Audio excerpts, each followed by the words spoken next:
우리 같이 나누실 말씀은 마태복음 28장 16절부터 20절 말씀입니다.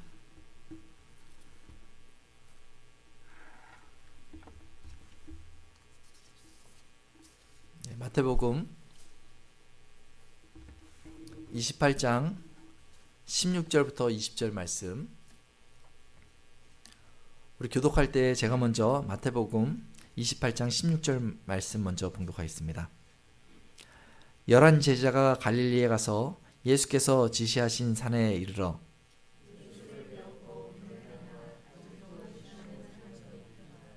예수께서 나와 말씀하여 이르시되 하늘과 땅의 모든 권세를 내게 주셨으니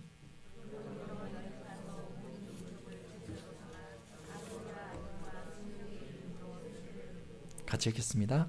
내가 너에게 분부한 모든 것을 가르쳐 지키게 하라. 볼지어다 내가 세상 끝날까지 너희와 항상 함께 있으리라 하시니라. 아멘. 오늘 제자는 무엇을 해야 하는가 라는 제목으로 하나님의 말씀 전하도록 하겠습니다. 카일 아일드먼이라는 사람이 제자인가 팬인가 라는 책을 썼습니다. 그 사람은 그 책에서 이렇게 제자와 팬 이렇게 구분합니다. 예수님의 제자로 자처하는 사람은 널려 있지만 예수님과의 관계를 진지하게 돌아보고 나서도 자신 있게 제자라고 말할 사람은 많지 않을 것이다. 그들이 제자가 아니라면 뭘까? 그들은 그냥 팬이다. 요즘 예수님 주변에도 팬이 많다. 팬은 일이 잘 풀릴 때는 예수님을 응원하지만 반대 상황에 이르면 언제 그랬느냐는 듯이 몸을 돌려 다른 선수에게 들러붙는다. 팬은 안전한 관람석에 앉아 응원만 할 줄 알지 경기장에서 필요한 희생과 고통은 조금도 모른다. 예수님에 관해서는 모르는 게 없어도 그분을 개인적으로는 알지 못한다. 팬의 가장 흔한 증상 중 하나는 자신이 제자라고 절대적으로 확신한다는 것이다. 이 저자는요, 현대교회의 많은 사람들이 자신의 정체성을 알지 못한 채 그리스도인이다 라고 교회에 나오는 그런 모습들을 이렇게 팬에 비유하면서 제자와 구분돼야 된다라는 것을 말해주고 있는 것입니다. 우리는 신앙생활을 해나가면서 그저 예수님 좋아요 라는 그런 팬으로 살아갈 것이 아니라 예수님의 제자로 살아야 될 것을 이 책에서 강조하고 있는 것입니다. 성경에도 이 팬이 나오는데 이 팬을 성경에서는 무리다라고 얘기하고 있습니다. 성경의 사복음서에 보면 무리라는 표현이 여러 번 나옵니다. 예수님이 가시는 곳마다 무리들이 쫓아다녔어요. 그 사람들은 열심히 예수님을 쫓아다녔고 예수님을 동경했습니다. 예수님의 말씀을 듣기도 했습니다. 예수님은 그 무리들을 불쌍히 여기셨어요. 그리고 그 무리들을 돌아보셨어요. 그 무리들 가운데 치유해 주셨습니다. 요한복음 6장에 보면 여전히 그 무리들이 예수님을 찾아다니는 것을 보게 됩니다. 그 무리들이 예수님을 찾아다니는데 잘 예수님을 찾지 못했어요. 예수님이 어디 갔을까? 예수님의 제자들을 살펴봤습니다. 예수님의 제자들도 찾지 못했어요. 그들이 배를 타고 예수님의 계신 곳을 찾아서 이곳저곳 다녔다라고 성경은 얘기하고 있어요. 이 무리들도 굉장한 열심이 있지 않습니까? 예수님을 만나고 싶은 것입니다. 그러다가 드디어 예수님을 만났어요. 그때 예수님은 정확하게 그들에게 이야기합니다. 무리와 제자가 어떻게 다른지. 예수님이 이렇게 말을 합니다. 힘들게 찾아온 그 무리들한테 이렇게 말씀하세요. 너희가 나를 찾는 것은 너희가 떡을 먹고 배부른 까닭이다.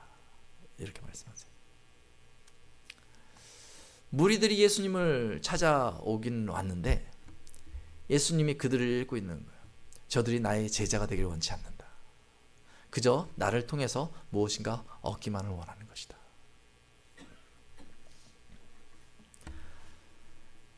예수님은 제자의 자격을 분명하게 말씀하십니다. 몇 차례에 걸쳐서 제자의 자격을 말씀해 주십니다. 모든 소유를 버리지 아니하면 내 제자가 되지 못한다 라고 예수님께서 말씀하십니다. 심지어요, 예수님이 내 가족, 내 부모와 처자와 형제와 자매를 미워하지 못하면 내 제자가 되지 못한다. 더 나아가서요, 자기를 부인하고 자기를 미워하지 못하면 내 제자가 되지 못한다. 자기 십자가를 지고 나를 따라야 그 제자라 할 수 있다. 예수님의 이 제자 되는 가이드라인이요, 만만치가 않습니다. 내가 가지고 있는 소유를 내려놔야 되는 거예요. 거기에 내 마음이 가 있었는데 그 마음을 접어야 하는 거예요. 아니, 재물이야 버릴 수도 있겠는데 가정을, 내 가족도 미워하다까지 표현을 쓰시는 거예요. 내 아내와 내 부모와 내 자녀들과 어떻게 내가 미워하지? 한 단계 더 나가서 나 자신을 부인하라는 거예요. 이건 쉬운 일이 아닙니다. 그리고 자기 십자가를 지고 나를 따르라. 여러분, 예수님의 이 요구에 여러분들은 어떻게 반응하고 계십니까?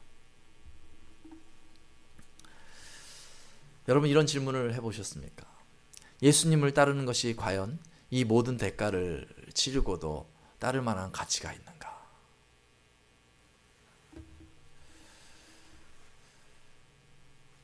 예수님께서 우리에게 요구하시는 것이 무엇입니까? 왜 이 모든 것을 다 미워하고 포기하고 그렇게 하라는 것입니까? 이 땅에서 아무것도 하지 말라는 것입니까? 그것이 아니에요. 예수님의 요구는 바로 그것입니다. 너가 나의 제자가 되어야 되니까 나한테 집중하라 라고 얘기하는 것입니다. 예수님 앞에 집중하는데 방해가 되는 것이 있다면, 우선순위에 있어서 앞서 있는 것이 있다면 그것을 내려놓으라 라고 요청하시는 것입니다. 이 요청에 우리가 NO라고 답하면 우리는 예수님을 따르는 무리가 되고 마는 것입니다. 이 요청에 우리가 YES라고 답하면 우리가 이제 제자가 될 준비가 된 것입니다. 예수님은 모든 것을 버리고 예수님을 따른 그 제자들을 늘 데리고 다니셨습니다. 하나님의 나라에 대해서 무리들에게 말씀을 전한 이후에도 그 비유의 뜻을 제자들에게는 상세하게 설명해 주셨습니다. 예수님은 귀신을 쫓아내던 그 능력, 치유하시던 그 능력을 제자들에게 특별히 부어주시고 제자들을 파송하신 적도 있습니다. 제자들에게는 앞으로 예수님에게 있을 일조차도 상세하게 알려주셨습니다. 제자들과 잠을 자고 제자들과 같이 먹고 제자들과 같이 걸으며 예수님은 모든 것을 같이 나누셨습니다. 제자들은 여전히 어리숙합니다. 제자들은 여전히 실수가 많이 있습니다. 그런데 예수님은 그들을 나무래고 쫓아내는 것이 아니라 그들을 참으시고 인내하시고 그들을 기다려 주셨습니다. 그들이 이해할 때까지, 그들이 자랄 때까지 예수님께서는 그들을 품어 주십니다. 그리고 그들을 위해서 기도하십니다.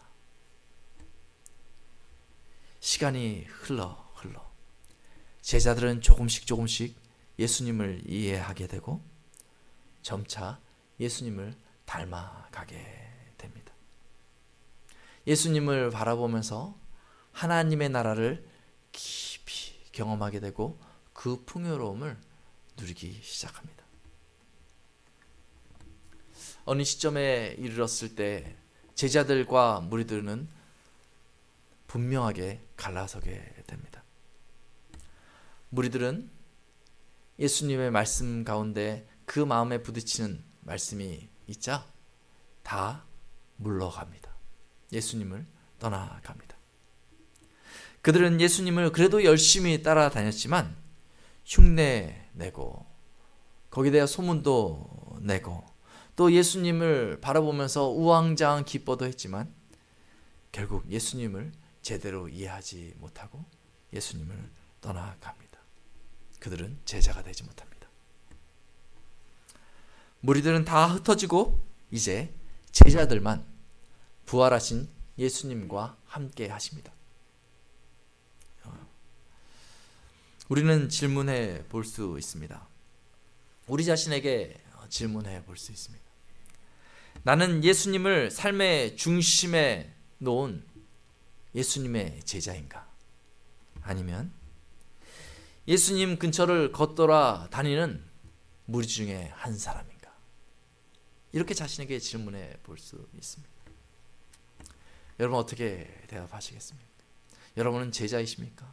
무리이십니까? 이 질문을 하면요, 오락가락하는 경우가 있어요. 내가 제자인 것 같기도 하고 무리인 것 같기도 하고, 예전에는 제자였던 것 같기도 하고 예전에 내가 무리였던 것 같기도 하고, 지금은 제자같이 살아가지만 곧 무리로 돌아가야 될 것 같기도 하고, 이게 막 헷갈리는 경우들이 있습니다. 그런데 이 질문 가운데 자신에 대해서 너무 낙심할 필요는 없습니다. 예수님께서 제자가 되라고 말씀하시고 그 가이드라인을 제시해 주는 것은, 무리와 제자를 구분하시는 이유는 전부 무리가 되지 않게 하시기 위해서 하시는 거예요. 예수님이 그 가이드라인을 주지 않으면 우리 인간은 아주 나태하기 때문에, 우리는 아주 게으르기 때문에, 우리의 죄성이 아직 우리 안에 있기 때문에 우리도 모르는 사이에 무리 가운데 자연스럽게 걸어갈 수밖에 없는 것입니다. 그런데 예수님께서 제자라는 그 타이틀을 주시고 제자가 되어야 한다는 것을 우리에게 제시함을 통해서 우리가 가야 할 고울이 생기는 것입니다. 무리 중에 그냥 예수님 주변에 멋돌다가 떠나가는 것이 아니라 그 가운데 제자로 나아가길 원하는 것이 바로 예수님의 마음인 것입니다. 이 질문을 던질 때마다 아이고 내가 그렇지, 난 무리로 가야 되겠다, 여러분 이러지 마시고요. 아, 내가 무리와 같이 지금 살고 있구나, 마음의 각오를 하고 다시 제자와 같이 서야 되겠구나 하는 여러분 되실 예수님의 이름으로 축원합니다. 요한복음 6장에 보면 그의 제자 중에 많은 사람이 예수님을 떠나갔다라고 기록하고 있습니다. 이 제자들은 무리들이었겠죠. 그때 예수님이 제자들에게 물어봅니다. 너희도 떠나가려느냐? 그때 베드로가 기가 막히게 대답을 해요. 주여, 영생의 말씀이 주께 있사오니 우리가 누구에게로 가오리까? 제자로 남아있는 사람은 이 영생의 말씀이 주님께 있다는 것을 알기 때문에 떠나가지 않게 되는 것입니다. 여러분들이 왜 이 교회에 계속 나와 있습니까? 바로 그 영생의 말씀, 영생의 소망이 우리 마음에 있기 때문 아닙니까? 때로는 내가 부족하고, 때로는 내 몸도 찌고, 때로는 내가 무리와 같아도 그 맛을 아는 거예요. 예수님을 따라갈 때 그 안에 내 안에 소망이 있고 그 안에 내 안에 기쁨이 있음을 분명히 알기 때문에 여러분들이 이 자리에 나와 있는 것입니다. 영생의 말씀이 주께 있사오니 우리가 누구에게로 가오리까? 여러분 이 말씀 붙들고 주님 앞에 나아가시기 바랍니다. 예수님이 무리를 원치 않으시고 제자들을 원하십니다. 예수님은 그 제자들에게 집중하십니다. 수많은 사람들이 예수님 앞에 몰려왔어요. 그러면 그 많은 사람들과의 분위기가 훨씬 좋을 수 있는데 예수님은 이 소수의 사람들한테만 집중하셨어요. 그 이유가 분명합니다. 예수님이 이 제자들에게 예수님의 사람들을 맡길 것이기 때문에 그래요. 이 생명의 역사를 이루는 이 사역을, 이 사명을 예수님이 택한 이 제자들에게 맡기실 것이기 때문에 그래요. 예수님을 제대로 이해하지 못하고 그저 펜십에 그냥 우왕좌왕하며 쫓아다니는 그 사람들한테 이 영혼을 맡길 수가 없는 것이 바로 예수님의 마음이기 때문에 그렇습니다. 무리들은 모두 나쁘다, 잘못됐다 이걸 얘기하고 싶은 게 아니라요, 이 제자들이 내가 이 땅을 떠나갈 때에 나의 사역을 감당해야 된다 라는 그 마음이 우리 주님에게 있었기 때문에 이 제자들에게 집중하시는 것입니다. 예수님이 부활하시고 40일 동안 이 땅을 다니시면서 역시나 제자들과 함께 계셨어요. 그리고 나서 떠나시면서 이 제자들에게 말씀하십니다. 우리 19절 말씀 한번 같이 읽겠습니다. 시작. 그러므로 너희는 가서 모든 민족을 제자로 삼어 아버지와 아들과 성령의 이름으로 세례를 베풀고, 너희는 가서 모든 민족을 제자로 삼아, 이 사명을 주십니다. 당시의 제자들은요, 전혀 상상도 못했던 일이에요. 예수님이 부활하셨으니까 우리와 함께 계시겠지라고 제자들이 생각했을 수 있습니다. 그런데 예수님은 그곳에 더 계시지 아니하시고 그 모든 사역을 제자들에게 위임하시고 떠나가신 것입니다. 너희가 모든 민족을 제자로 삼으라. 여러분, 의사가 되려면 공부를 열심히 해야 합니다. 의사가 되려면요, 공부한 것만으로 안 됩니다. 프랙티스를 계속해야 돼요. 실습을 계속해야 됩니다. 의사가 안 된다면 모르겠지만 만약에 의사가 될 사람이라면 최선을 다해서 배워야 합니다. 왜 그렇습니까? 바로 사람의 생명을 다루기 때문에 그래요. 육체적인 생명을 다루는 것이 의사의 역할이기 때문에 그래요.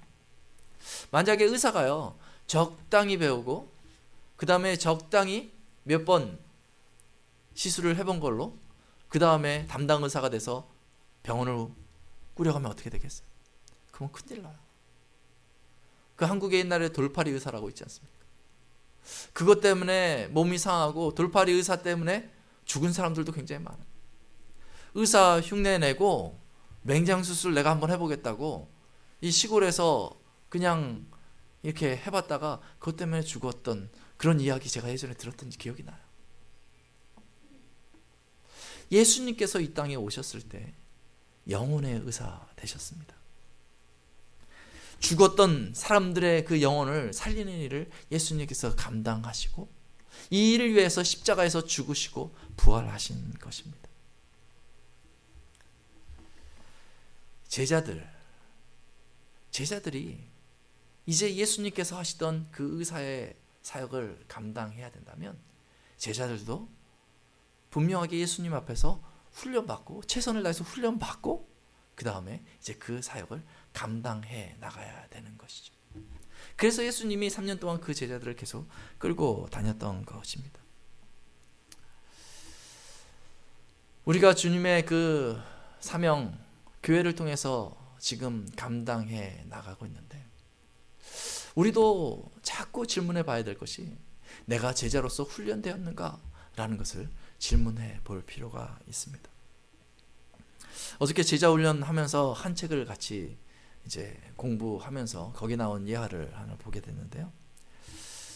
어느 날 교회에서 교회 교사들을 많이 찾을 수가 없어가지고 이 교사를 긴급하게 수혈하는 그 장면들을 풍자스럽게 이야기한 글이 있었습니다.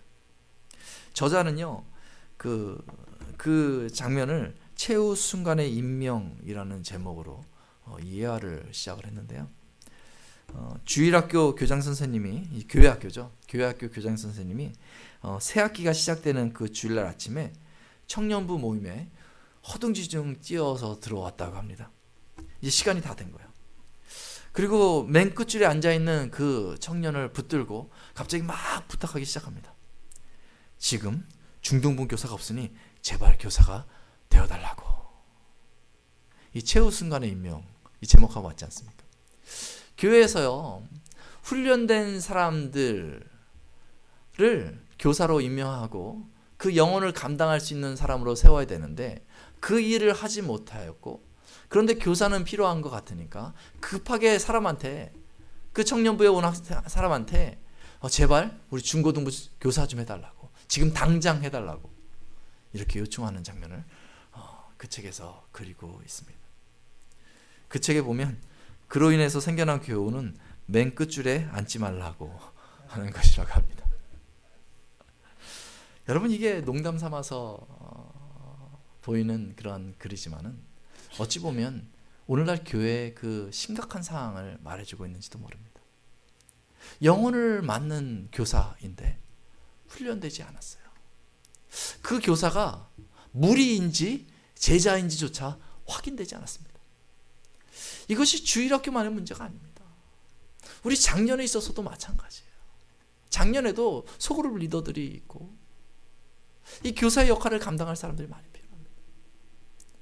그런데 우리는 마음이 급하니까 사람이 제자가 됐는지 안 됐는지 서로 확인할 방법도 없고 확인하려고도 하지 않으면서 조직은 짜놓고 그저 사람을 배치시키는 것뿐입니다.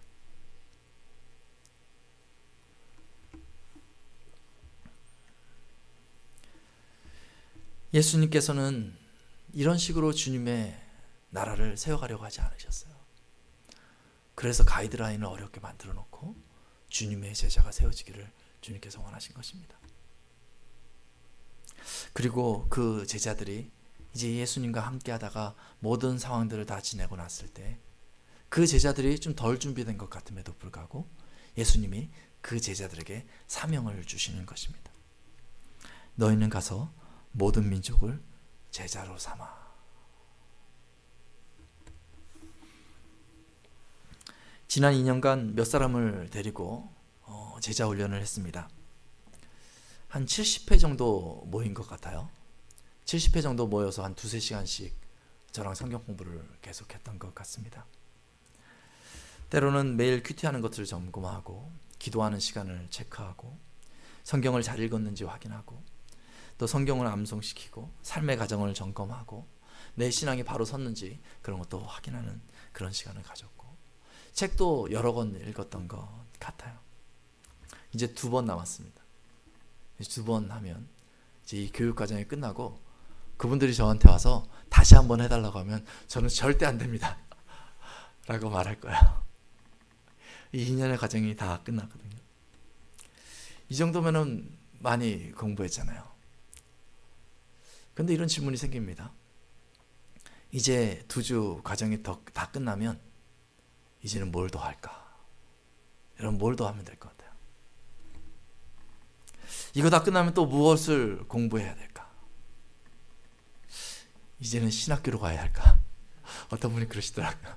나 신학교에 가야 될 것 같다고. 오늘날 많은 사람들이 배우기를 원합니다. 배우기를 원하는 것은 굉장히 유익한 것이에요. 말씀을 배우고 제자로 세워지는 것, 그것은 굉장히 유익한 것입니다. 그런데 내가 왜 배우는지를 분명히 알아야 합니다. 내가 배우는 이유는 제자가 되어 주님께서 나에게 맡기는 그 사명을 감당하기 위해서 배우는 것입니다. 훈련이 다 끝나면 그 다음에 해야 될 것은 뭐냐면 내가 나가서 가르쳐야 하는 것입니다. 내가 제자 되었다라고 생각하면 그 다음에 해야 될 일은 무엇이냐면 내가 바로 제자를 삼아야 하는 것입니다. 여러분, 사람들이 돌아다니면서 어느 교회에 좋은 프로그램이 있는가 이렇게 찾아다니는 사람들이 있습니다. 그런데 여기서 배우고 저기서 또 배우고 계속해서 배웠는데 어느 순간부터는 만족이 되지 않아요. 그러면 그 사람이 고민에 빠지거든요. 근데 분명하게 제가 얘기해 줄 수 있는 것이 있습니다. 만약에 배우기에 충분하다 생각하면 그때부터 영혼을 붙들고 제자로 삼아라. 예수님의 제자로 삼아라 라고 가르칠 수 있는 것입니다. 여러분, 예수님의 제자가 이제 예수님을 따라서 선생이 되어서 예수님을 가르치기 시작할 때 그 제자가 이전까지 자기가 배웠던 것보다 훨씬 큰 것을 배우게 되는 것입니다. 내가 예수님이 우리를 가르쳤던 것 같이 그 행하신 것 같이 한 영혼을 품고 가르치기 시작하면 그 예수님의 마음을 그때부터 경험하는 거예요. 그전엔 몰랐거든요. 근데 내가 한 사람을 품어보니까 그 마음을 경험하게 되는 것입니다. 주님을 깊이 이해하게 됩니다. 주님의 마음, 주님의 사랑, 주님의 능력, 주님의 인내, 주님의 낮아지심을 깨닫게 됩니다. 영혼의 생명력이 부어질 때에 그때부터 살아있는 기쁨을 경험하게 되는 거예요. 하나님의 영광을 보게 되고 그로 인해 고난도 감수하게 되는 것입니다. 내가 예수님의 제자로서 이제 선생이 되어 다른 예수님의 제자를 삼을 때 진짜 이 세상을 살아갈 때 신바람이 나는 거예요. 이것이 그리스도인들이 누릴 수 있는 특권입니다. 이것이 주님께서 교회 공동체에 맡기신 사명입니다. 너희는 제자들을 향하여서 묶어서 가서 모든 민족을 제자로 삼으라라고 얘기하고 있어요. 우리 교회 공동체한테 말해주는 것입니다. 이 교회 공동체는 이 무리들이 왔다 갔다 할 때 그들을 제자로 삼으라라고 우리에게 말하고 있는 것입니다. 이 사명을 여러분 한 사람 한 사람 같이 품을 수 있어야 됩니다. 내가 제자입니다. 이제 내가 제자를 삼는 그런 사명을 가지고 살기 원합니다. 여러분 한 사람 한 사람이 그 고백 가운데 설 때에 저희 교회는 건강해질 수 있습니다. 그렇지 않으면 교회는 큰 위기에 처하게 됩니다. 교회가 무리 양성소가 될 수가 있어요. 한 영혼 한 영혼 제자로 만드는데 관심이 없으면 사람들이 이곳에 왔다가 어떻게 떠나가는지 별로 관심이 없습니다. 이 사람들이 우리 교회 와서 어떻게 예수님을 닮아가는지 관심을 두지 않습니다. 제자로서의 수고를 감당할 준비가 되어 있는지 무관심해집니다. 그저 사람들이 우르르 교회로 몰려와서 예배드리고 우르르 떠나가면 많은 사람들이 왔다가 원하는 말씀 듣고 만족하고 떠났네. 그것에 우리가 관심을 두고 있으면 이 교회는 점점 무리 양성소로 바뀌어져 가게 되는 것입니다. 사람들이 자기의 편의에 따라서 교회에 와서 막 요구합니다. 그래도 내가 교회를 계속 오고 있는데 내가 이런 것이 필요하니까 거기에 대해서도 좀 들어달라고 사람들이 요구합니다. 그러면 열심히 교회는요 그 사람들의 요구를 맞춰주기 위해서 막 정근거하며 쫓아다닙니다. 그리고 사람들이 점점 더 모이기 시작하면 그것으로 만족해합니다. 그렇게 교회가 세워지면 좋을 것 같지만 만약에 교회가 제자를 세우지 못하고 무리 양성소가 되면 어느 순간부터 그 사람들의 영혼은 피폐해집니다. 사람들은 갈증을 느끼고 제자가 되지 못했기 때문에 언제든지 교회를 떠날 수 있습니다. 그런데 사람들이 착각하는 게 있습니다. 무리들이 떠나가면 그때 우리가 무엇이 문제인가 곰곰이 생각해 봐야 될 텐데 또 새로운 무리들이 찾아 들어옵니다. 떠나는 무리들이 있고 찾아오는 무리들이 있으면 우리 교회는 잘 되고 있네. 이렇게 착각하는 경우들이 많이 있습니다. 그러다가 어느 순간 이 교회의 영광이 하나님의 영광이 남아있지 않다라는 사실을 깨닫게 되었을 때 이 교회는 신기루와 같이 사라지고 마는 것입니다. 이 같은 일은 너무 가슴 아픈 일입니다. 교회가 한 영혼 한 영혼을 귀히 여기고 이 한 사람 한 사람을 예수님의 제자 되게 하기 위해서 온 성도가 힘을 써서 정말 그 제자로 세우고 우리 같이 동역자가 되고 그리고 또 다른 피폐한 영혼을 제자로 세우고 이 일을 감당하고 그 한 사람 한 사람 세우는 일을 기뻐하면 좋겠는데 그저 오는 사람들 가는 사람들의 우왕좌왕하다가 아무것도 남기지 못하고 교회가 사라지면 너무나 가슴 아픈 일인 것입니다. 무리의 마음을 빼앗겨서 한 사람 제자됨을 외면해서는 안 됩니다. 담임 목사로서 제 마음에는 항상 그런 생각이 있습니다. 우리 교회는 제자를 삼는 교회인가? 제자를 세우는 교회인가? 우리 교회에 등록한 교인들은 제자로서 자라가고 있는가? 자리매김하고 있는가? 그 가운데 충분히 훈련받았다 싶은 사람은 그 다음 단계로 무리 가운데 제자를 삼고자 애를 쓰고 있는가? 쓰지 않고 있는가?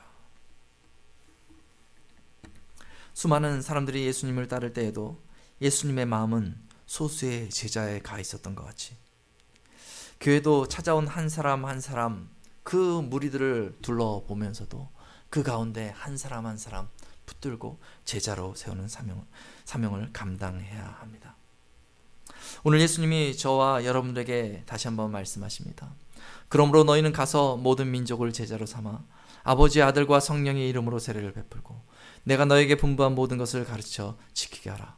볼지어다 내가 세상 끝날까지 너희와 항상 함께 있으리라. 우리 기도하겠습니다.